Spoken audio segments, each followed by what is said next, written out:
Hello and welcome to Dynamic Study.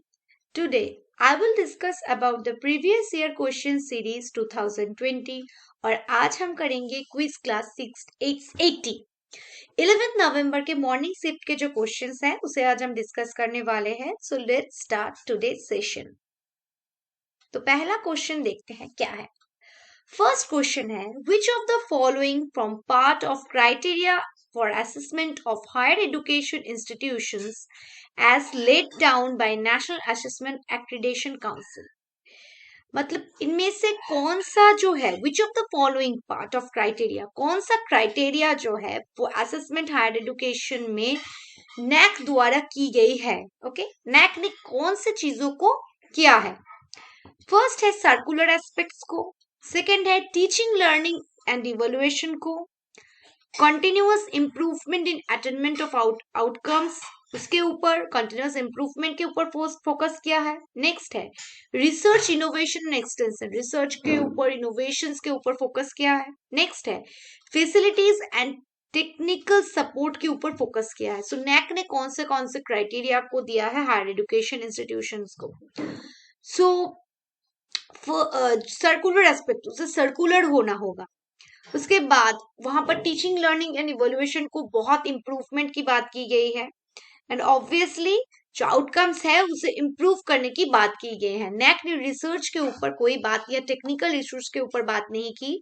So first जो option जो sorry वहां पर जो रिसर्च इनोवेशन एंड एक्सटेंशन के ऊपर फोकस किया गया है, लेकिन कंटिन्यूअस नैक रिपोर्ट नहीं करती है. So the correct answer is 1, 2 and 4, मतलब option B is the correct answer.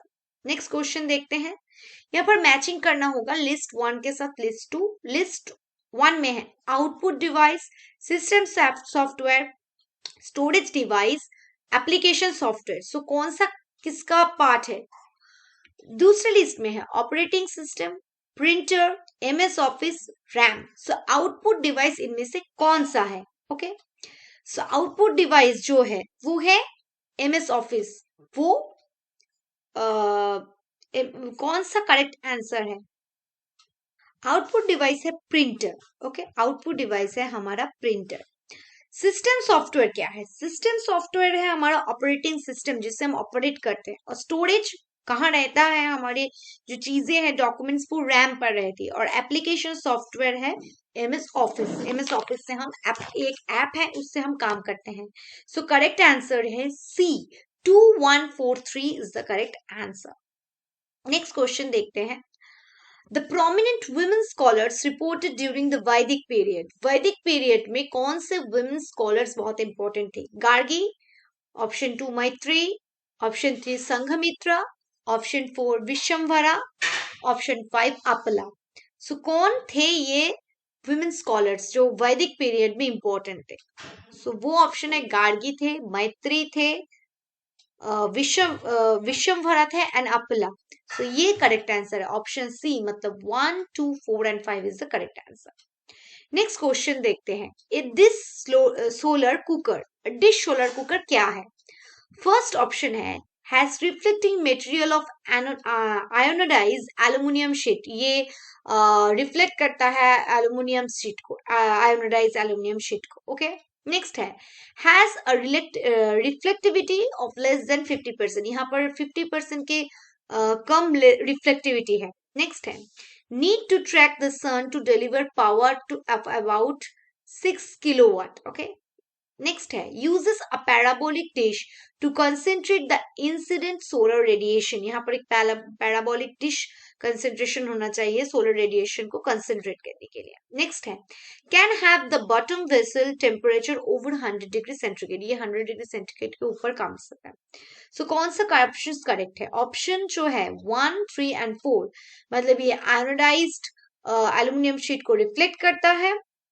Next है यहाँ पर सन पावर को ट्रैक कर सकता है. एंड जो 4 ऑप्शन है यहाँ सोलर रेडिएशन को पैराबोलिक डिस्क के थ्रू ये कॉन्सेंट्रेट करता है. So 1, 3 and 4 option B is the correct answer. Next question देखते हैं.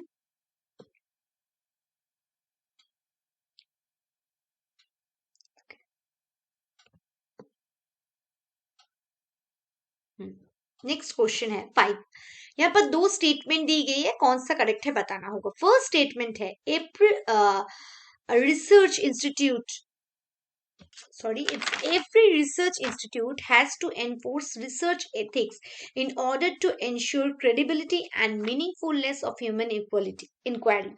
ओके सारे रिसर्च इंस्टीट्यूट को एक एनफोर्सेबल रिसर्च एथिक्स रखना होगा, वहां पर क्रेडिबिलिटी रखना होगा, मीनिंगफुलनेस रखना होगा। स्टेटमेंट 2 है ICT and its use in research has abetted ethical lapses in the conduct of research whenever it has been put it out।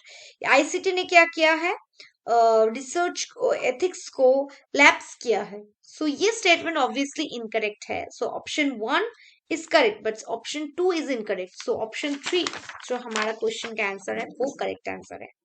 Next question देखते हैं। In a classroom, due to which of the following limitation it is easy to talk about something we do not want to। okay, in a classroom due to the which of the following मतलब कौन से limitations की वजह से हम मतलब बात नहीं कर सकते। इंफ्रास्ट्रक्चर के वजह से, working memory, conscious awareness, yes tax या मेंटल डिसएग्रीमेंट, कौन सी चीजें हमें लिमिट करती हैं, लिमिटेड कर देती हैं। सो वर्किंग मेमोरी कर देती है, कॉन्सियस अवेयरनेस कर देती है एंड यस टैक्स। मतलब 2, 3 and 4 option B is the correct answer. Next question देखते हैं।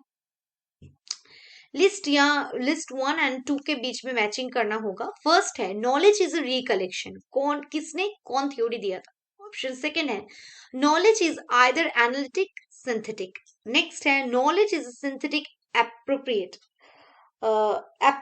नेक्स्ट है knowledge is perception is knowledge. तो कौन सा थ्योरी किसने दिया है, बार्कले है, कांट है, ह्यूम है एंड प्लेटो है। सो फर्स्ट जो है नॉलेज इज रिकलेक्शन, ये थ्योरी दिया था प्लेटो ने। नेक्स्ट है knowledge is either analytic synthetic, ये थ्योरी दिया था ह्यूम ने। And knowledge is synthetic appropriate, ये थ्योरी दिया था कांट ने। And knowledge is a perception and perception is knowledge, ये थ्योरी दिया था बार्कले ने। सो ये मेमोराइजेशन वाला कॉन्सेप्ट है, सो ये आपको याद रखना होगा। नेक्स्ट क्वेश्चन देखते हैं। Which school of thought laid down one of the principles of teacher and learner rules as follows? कौन सी school of thought ये principle मानते हैं। The teacher role is not to direct, teacher का role जो है वो direct करना नहीं, but to advise, बल्कि advice देना। Because of the child's own interest should be determined what he learns, क्योंकि उनका काम है advice देना, क्योंकि student अपने interest के हिसाब से पढ़ते हैं। ये कौन सा theory का part है, प्रोग्रेशनलिज्म, एसेंशियलिज्म, रिकॉन्स्ट्रक्शनलिज्म एंड पर्सनलिज्म। सो ये जो थ्योरी है प्रोग्रेशनिज्म, ये प्रोग्रेस के एक थ्योरी है, जो ये थ्योरी मानती है कि स्टूडेंट्स अपनी चॉइस के हिसाब से पढ़ सकते हैं। नेक्स्ट देखते हैं। यहाँ पर एसेटेशन है systems of education which are place specific, time specific and person specific are said to be formal and are created by laid down law and procedures। जो system of education है वो specific time specific के हिसाब से law and procedures के अनुसार होनी चाहिए। रीजन है open universities and open school are examples of the formal systems of education because they are created by laid down procedures। ये जो open system of schools है ये formal schools के एक उदाहरण है, लेकिन ये तो गलत है क्योंकि open schools एक फॉर्मल स्कूल है, ये इनफॉर्मल टाइप्स के सिस्टम्स में फॉलो करते हैं। सो ऑप्शन एसेटेशन तो करेक्ट है लेकिन रीजन वो गलत है। So option A is true but R is false. Option 3 is the correct answer. Next question देखते हैं। Which of the following are features of qualitative research? Qualitative research के कौन से features हैं देखते हैं। फर्स्ट ऑप्शन है research is concerned with understanding the social phenomenon from the participant perspective। Participant के perspective के हिसाब से हम अंडरस्टैंड करके जब पढ़ते हैं। नेक्स्ट है it seeks to establish relationship among variables, ये रिलेशनशिप बनाता है वेरिएबल्स के अंदर। नेक्स्ट है and explain the cause of changes, it measure social facts, ये सोशल फैक्ट्स को मेजर करता है। नेक्स्ट है it conducted in actual setting as direct source of data and researcher is the key instrument, researchers वो direct source पे जाते हैं और डाटा कलेक्ट करते हैं। नेक्स्ट है it is concern with the process rather than simply with outcomes और products, ये प्रोसेस के साथ कंसर्न है, आउटकम्स के साथ नहीं। Okay, it attempt to establish universal context free generalisation, ये एक यूनिवर्सल कॉन्टेक्स्ट फ्री जनरलाइजेशन बनाना चाहते हैं. सो कौन सा है क्वालिटेटिव? क्वालिटेटिव मतलब गुणात्मक जो रिसर्च है, जब पर इन डेप्थ रिसर्च की जाती है. सो देखते हैं, फर्स्ट वाला जो ऑप्शन है वो सोशल फेनोमेना पे जाकर वो उस घटना पे जाकर वो अपनी थ्योरी को बिल्ड करता है. नेक्स्ट है जो वो अपने सोशल फैक्ट्स को मेजर करता है, चेंजेस को देखते हैं, कैसे चेंज होता है वो देखते हैं, कारण देखता है. नेक्स्ट ऑप्शन जो है वो डायरेक्ट सोर्स ऑफ डाटा के थ्रू जो रिसर्च लेते हैं, मतलब 1, 3 and 4, मतलब option C is the correct answer. So that's the last question and thank you for it.